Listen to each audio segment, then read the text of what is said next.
Gjykata e posaçme ka kaluar për gjykim dosjen e ish-presidentit Ilir Meta, Monika Kryemadhi dhe 3 pandehurve të tjerë. Ish-presidenti ndodhet në paraburgim prej 1 viti e gjysmë dhe akuzohet për korrupsion, pastrim parash dhe fshehje pasurie.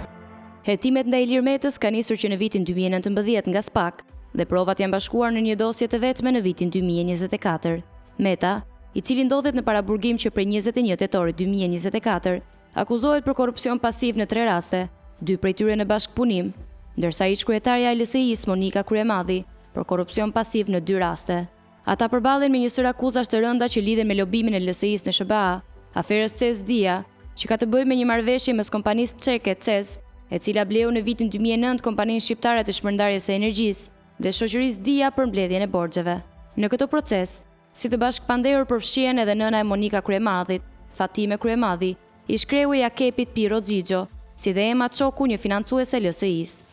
Një tjetër pistë hetimi lidhet me blerjen e një apartamenti me vlerë 310.000 euro në emër të nënës së Monika Kryemadhit, e paguar tërësisht në kesh. SPAK dyshon se kredia përdorur ishte një mbulesë për pastrimin e parave që vinin nga aktiviteti i paligjshëm i çiftit. Akuzat për mosdeklarim pasurie përfshin edhe shpenzime mjekësore të padeklaruara gjatë viteve 2013-2019 në vlerën e 106.000 euro, nga të cilat 86.000 janë paguar në kesh. Ilir Meta është një nga figurat qendrore të politikës shqiptare dhe ka mbajtur postet më të larta shtetërore si kryeministër, kryetari i Kuvendit dhe presidenti i Republikës.